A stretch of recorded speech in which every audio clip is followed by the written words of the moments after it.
Hello student, I am sir. आज हम देखेंगे कक्षा 10 गणित में आपका चैप्टर है तीसरा। तीसरा चैप्टर है आपका दो चरों वाले रैखिक समीकरण। अब देखो, दो चर, चर का मतलब क्या है? जिसमें एक्स और वाई हो, दो चर, यानी कोई भी एबीसीडी का दो अक्षर हो। ठीक है, चर होता है एबीसीडी का अक्षर। और रैखिक समीकरण क्या होता है? जिसकी घात एक हो। तो देखो इसमें, देखो ये आपका व्यापक रूप है एक्स और वाई के रूप में कोई समीकरण होगा। और इस देखो एक्स की घात एक है, वाई की घात भी एक है। और समीकरण के बराबर में हमेशा कोई संख्या आती है, जीरो लिखो या कुछ भी, वो आपका समीकरण होता है। ठीक है, तो आपको देखो विशेष ये ध्यान रखना कि दो चरों वाले रैखिक समीकरण का व्यापक रूप क्या होता है। यानी कोई भी दो चर वाला रैखिक समीकरण होगा, वो किस रूप में आएगा? तो वो हमेशा इस रूप में होगा आपका a1x plus b1y plus c1 बराबर zero, a2x plus b2y plus c2 बराबर जीरो। अब ये आपका इंपॉर्टेंट है, यहाँ से आपके बोर्ड एग्जाम एक नंबर का क्वेश्चन आता है। तो ये समझना कैसे, देखो सिंपल तरीके से। देखो अगर ये दो रेखा काट रही है, देखो एक रेखा दूसरी रेखा को काट रही है, तो इसको बोलते हैं प्रतिच्छेदी रेखा। काट रही है यानी प्रतिच्छेदी रेखा। अब काट रही है तो देखो तीनों मान निकालेंगे, वो बराबर नहीं आएंगे। a1 बटा a2 not equal to b1 बटा b2 not equal to c1 बटा c2, यानी तीनों मान बराबर नहीं आएंगे। अगर देखो तीनों मान बराबर नहीं आएंगे तो देखो इसका हल पूछे, देखो ये तो इसकी शर्त है।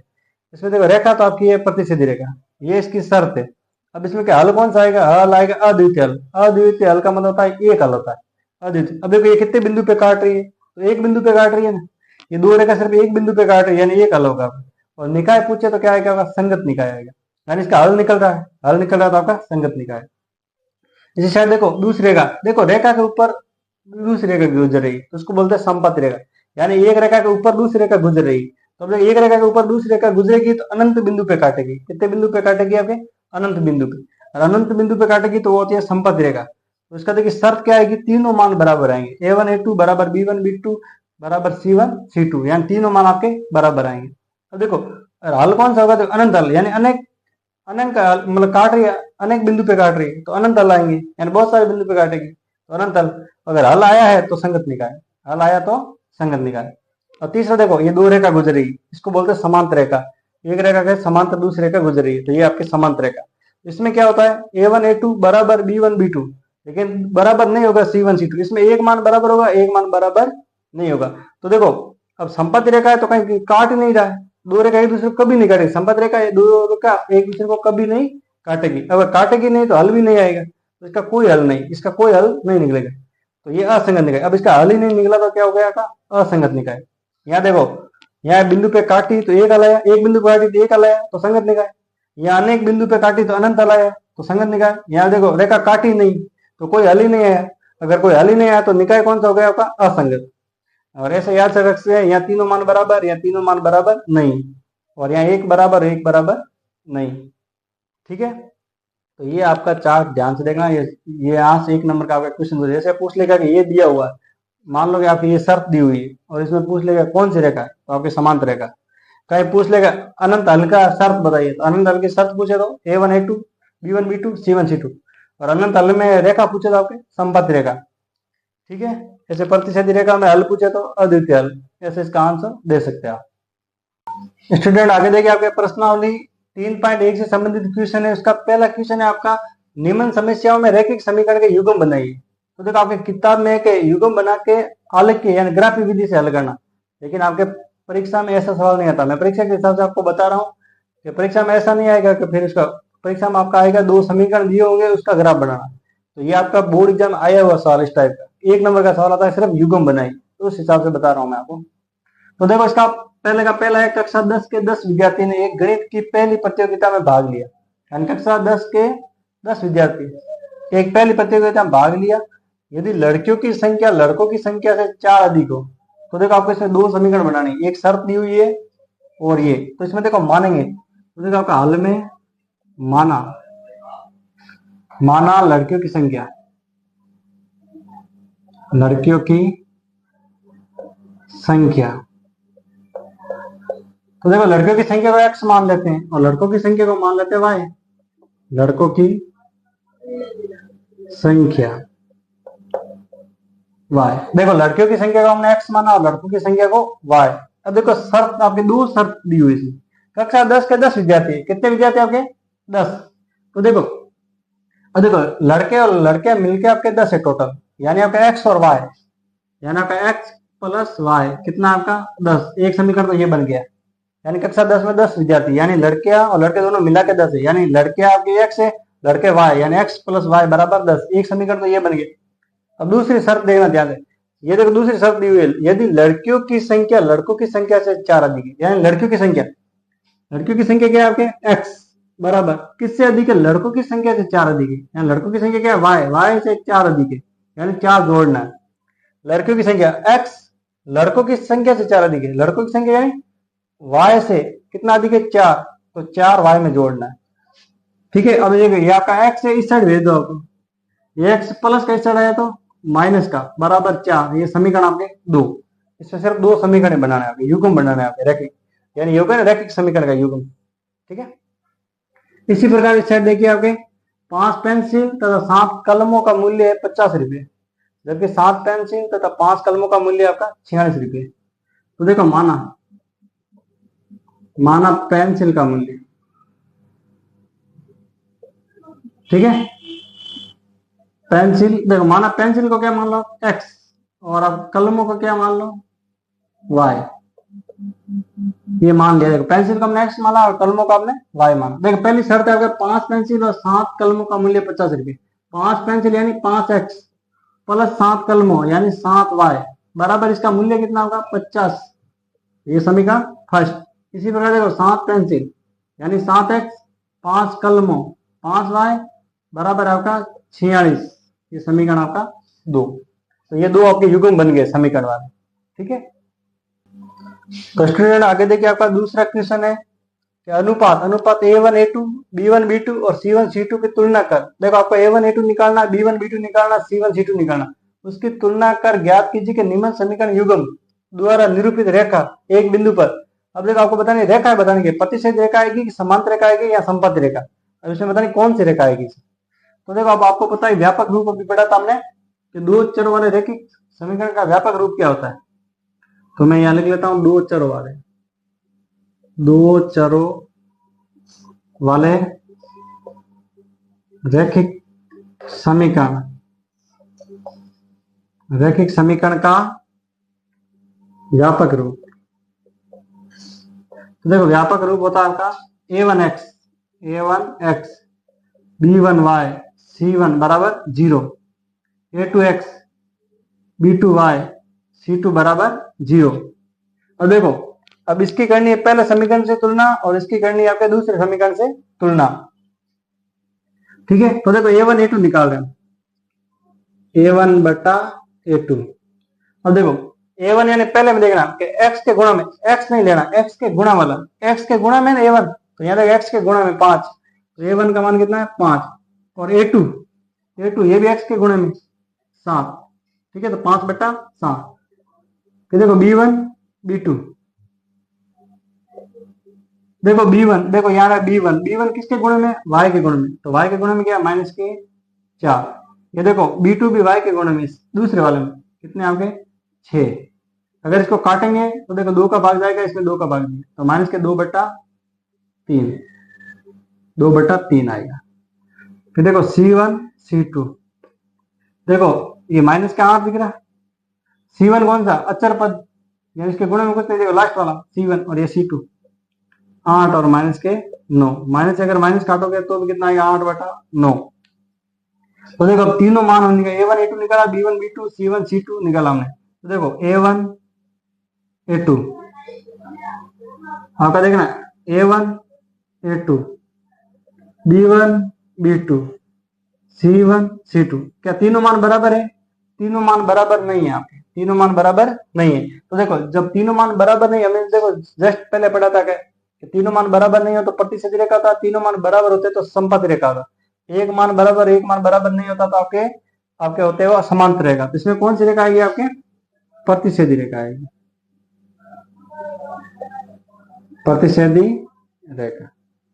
तो आंसर आएगा आपका प्रतिच्छेदी रेखा। इसी प्रकार देखो इसका वही इसी की तुलना करनी है आपको। तो इसमें देखो a1 निकाल रहे, a1 बटा a2, तो पहला आपका a1 यानी आपका 9 और इसमें a2 आपका 18। यही है वापस से x के गुणा में a1 होता है और y के गुणा में b1 और अचर पद आपका c1। ऐसे कैसे x के गुणा में a2 y के गुणा में b2 और असर पद होता है आपका C2। तो देखो ये A1 का मान है, ये A2 का मान है।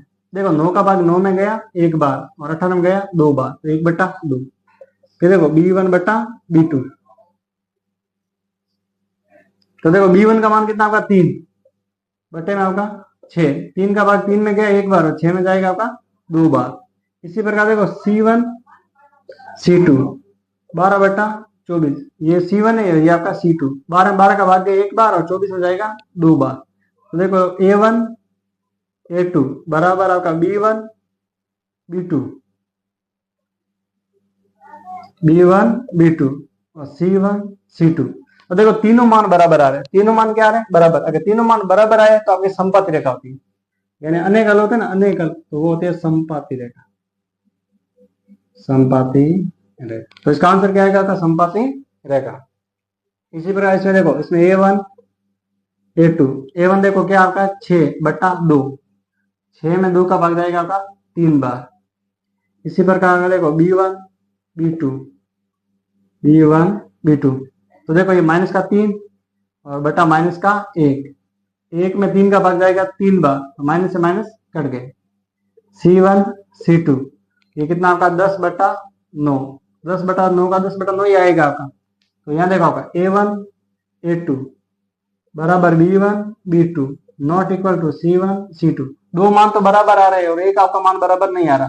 तो देखो एक मान बराबर आए एक बराबर नहीं, तो आपके समांतर रेखा होती है।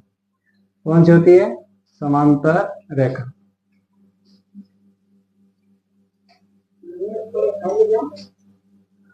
समांतर रेखा होती है। तीसरा क्वेश्चन है, आपको बताना है कि अनुपात A1 A2 B1 B2 C1 C2 की तुलना कर आपको बताना है कि रैखिक समीकरण के युग्म संगत है या असंगत। आपको बताना है संगत है या असंगत है। तो इसमें देखो A1 A2 निकालेंगे पहले, A1 A2। अब आपको पता है x के गुणे में A1 होता है, इसके गुणे में A2, यानी 3/2। फिर निकालेंगे B1 B2, तो ये B1 है ये B2 है, 2/-3। C1 C2 ये आपका 5/7। अचर पद आपका C होता है और उस साइड भले हो, दोनों उस साइड है। अगर एक ही साइड और उस साइड होता तो दोनों को एक साइड करते हैं, लेकिन अब ये दोनों एक साइड है, तो देखो आपके दोनों इस साइड है, तो ये आपका C1 और C2 का। अब देखो अब तीनों मान देखो अब क्या आ रहे हैं, बराबर आ रहे कि नहीं आ रहे। A1 A2 बराबर B1 B2 बराबर C1 C2। तो देखो तीनों मान बराबर नहीं आ रहे, तीनों मान बराबर नहीं आ रहे। तो ये होता है आपका देखो अद्वितीय हल होता है और अप्रतिशत रेखा। लेकिन हमें पूछा संगत है या असंगत। देखो आपको निकाय बताता है, अगर तीनों मान बराबर नहीं हो और तीनों मान बराबर हो तो आपका संगत होता है। एक बराबर और एक बराबर नहीं हो तो आपका असंगत होता है। तो ये क्या आपका संगत है, ये निकाय आया, निकाय क्या संगत, संगत है ना, निकाय आपका संगत। इसी प्रकार इसमें देखो A1/A2 यानी 2/4। आगे देखो सोल्व कर सकते हैं, 2 में 2 का भाग गया एक बार और 4 में गया 2 बार। इसी प्रकार देखो B1 B2, ये B1 B2 -3/-6, माइनस से माइनस कर गया, 3 का भाग 3 में गया एक बार और 6 में 3 का भाग जाएगा 2 बार।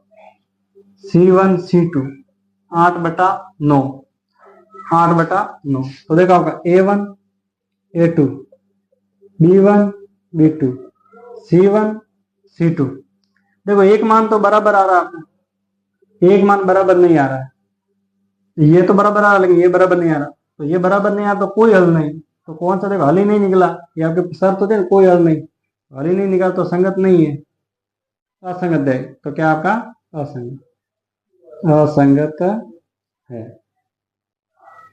तो देखो तीनों मान बराबर हो और तीनों मान बराबर नहीं हो तो संगत है, एक बराबर नहीं हो तो असंगत है। इसी प्रकार इसमें देखो A1 A2, A1 आपका A2, A1 कितना है आपका 5 और ये आपका 10 A2।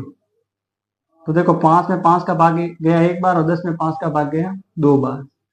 इसी प्रकार आपका B1 B2, तो ये है माइनस का 3/6, 3 में 3 का भाग गया एक बार और 3 में 3 का भाग 6 में गया 2 बार। ठीक है, फिर है आपका C1 C2। तो देखो 11/22, 11 का भाग 11 में गया एक बार, 11 का भाग 22 में गया 2 बार। सब देखो माइनस माइनस, ऊपर हो माइनस नीचे हो, है तो सब माइनस के, माइनस के 1/2, माइनस के 1/2, माइनस के 1/2। तो देखो A1 A2 बराबर B1 B2 C1 C2। देखो तीनों मान बराबर आ रहे तो आपका संगत है, तीनों मान बराबर आ रहे तो आपका संगत है। आगे देखिए इसका तीसरा और पांचवा क्वेश्चन। अब देखो ये इसमें डायरेक्ट आपका A1 A2 नहीं निकालेंगे, इसको पहले सरल रूप में बदलेंगे फिर आपका मान निकालेंगे। तो देखो सरल रूप में बदलेंगे तो देखो इसमें देखो लसअप हो रहा है इसमें, तो देखो 2 का गुणा किया 3 से तो कितना हो रहा है आपका 6। 3 का गुणा इससे किया, इस 2 का गुणा इससे किया, 3 का गुणा ऊपर देखो 2 का गुणा किया 3 से तो 6 हुआ। अब 3 का गुणा 3 से करेंगे तो 9, और गुणा में क्या आपका x, और 2 का गुणा 5 से करेंगे तो आपका 10, गुणा में आपका y बराबर में आपका 7। अब देखो इसके बट्टे में कुछ नहीं तो एक मानेंगे, इसका गुणा इससे और इसका गुणा इससे, तो 1 का गुणा इससे करेंगे तो 9x प्लस 10y, और 6 का गुणा 7 से करेंगे तो 42। एक तो समीकरण है आपका ये और एक समीकरण है आपका ये, ठीक है। अब इसमें से A1 A2 निकालेंगे, A1 A2। तो देखो A1 A2, तो देखो A1 तो कितना है 9, और A2 भी कितना आपका 9, तो 9 9 यानी 9 से 9 बटा 1/1, यानी एक ही होता है, 1/1 यानी एक ही होता है। फिर आपका देखो B1 B2, तो देखो 10 है आपका B1, और इस साइड माइनस का 10 है आपका B2, ठीक है। ये भी कट के क्या हुआ माइनस का 1, 10 में 10 का भाग। इसी प्रकार देखो C1 C2, C1 कितना आपका 42, और C2 कितना आपका 14। अब 42 में 14 का भाग जाएगा आपके 3 बार। तो देखो आपका A1 A2 B1 B2 C1 C2, तो क्या तीनों मान बराबर आ रहे हैं? ये एक प्लस का आ रहा है, ये माइनस का आ रहा है, यहाँ 3 आ रहा है, यहाँ तीनों मान बराबर नहीं आ रहे हैं। तीनों मान बराबर नहीं आ रहे तो क्या है संगत निकाय, तो क्या है आपका संगत है, ठीक है। इसी प्रकार देखो इस साइड, इसके बेटे में कुछ नहीं तो एक मानेंगे, 3 का गुणा करना 1 से तो कितना आएगा आपका 3, 1 से गुणा 1 का गुणा किया 4 से तो 4x, और 3 का गुणा 2 से किया तो 6y बराबर में कितने आपके 8। इसके बेटे में कुछ नहीं तो 1 मानेंगे, इसका गुणा इससे और इसका गुणा इससे, 1 का गुणा इससे करेंगे तो वही संख्या आएगी, और 3 का गुणा 8 से किया तो 24। एक तो समीकरण ये है और एक समीकरण ये है आपका। अब देखो A1 A2, A1 का मान कितना आपका 4, और A2 का मान कितना आपका 2। 4 का भाग, 4 में 2 का भाग गया 2 बार। B1 B2, B1 कितना होगा 6, और B2 कितना होगा 3, 6 में 3 का भाग गया 2 बार। C1 C2, तो C1 कितना होगा 24, और C2 कितना होगा 12, 24 में 12 का भाग गया 2 बार। तो देखो A1 A2 B1 B2 C1 C2 तीनों मान बराबर आ रहे हैं, तो ये आपका संगत है, संगत है, ठीक है।